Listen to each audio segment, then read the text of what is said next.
Now that we have got the installation successful, go ahead and hit close.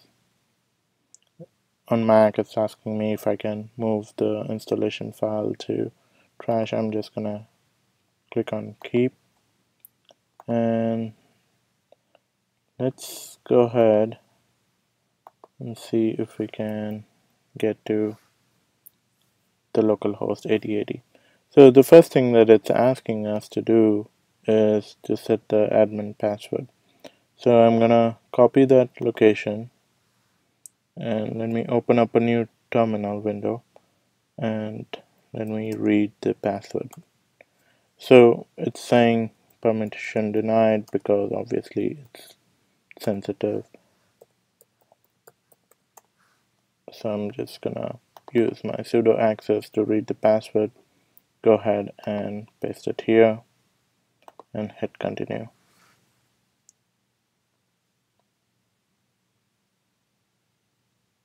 Okay, so I would select the second option, which is where I can customize some of the plugins that I want to install. I want to keep the container lightweight. So I'm going to keep the folders plugin, the timeout plugin, credentials, that's fine, timestamper, workspace cleanup.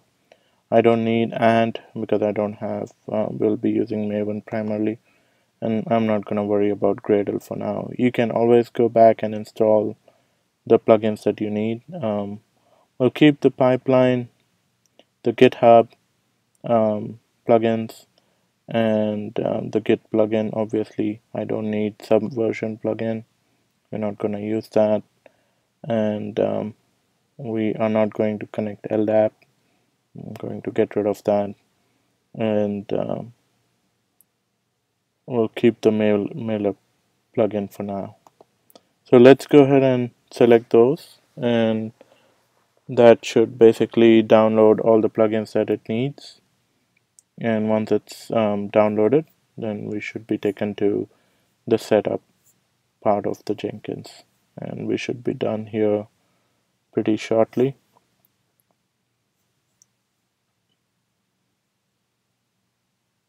So while this is doing that, I had already bookmarked some of the settings customization, so I'll go to that particular page while we're still getting set up with the Jenkins. So one of the things that once it's set up, it talks about how do you customize the boot configuration. So there is enough documentation on here. There should be an equivalent version of Windows as well, and since I'm concentrating on Mac, we'll just limit to the Mac settings for now, and any further questions can be asked. So let's go back to the other tab, and it's saying create your first admin user. I'm just gonna keep the username as admin and password as password,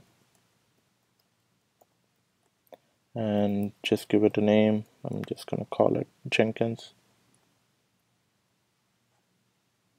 admin, and I'm just gonna give a dummy address for now because I'm not gonna connect it to an email server. Okay, so you can click on start and you're good to go. And so you have Jenkins running on your local desktop.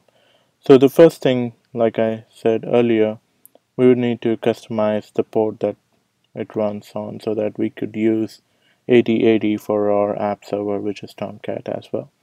So let's go back in here, and there are commands in here that we can just copy and paste. I'm just gonna copy that, do a clear here, and I'm gonna say, okay, read me the default Jenkins settings. Okay, so it does tell you what port it is running on. So we need to go ahead and update the setting to run it on 8090. So I'm gonna copy that. And what kind of setting that I'm going to change? I'm going to change HTTP port, and the port number is 8090. Okay, so I did that. The port has been changed. And what do I need to do to restart it? So I'm gonna run this unload command to first stop Jenkins. Okay, so that stopped. Let's verify that it stopped. I'm back on my Jenkins tab and it is stopped. I'm gonna go back in here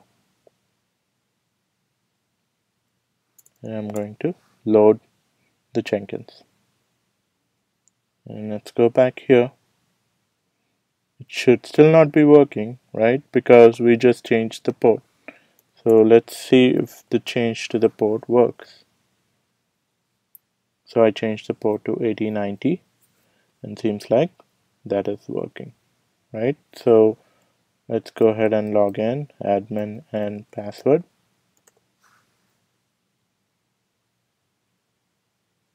And make sure I am logged in and I see my username as Jenkins admin. So now if I go back to my first tab where I shut down Tomcat, I'm gonna bring back Tomcat. Let's do a tailf -- logs Catalina out, right? And it's running on 8080 and it is started up. So let's double check that whether it actually did start up. I'm going to do to 8080 and I'm up and running. Let's make sure we can go to the same settings that we had earlier, which is manager and Tomcat, and again I can see the manager console where I can see all of the applications running.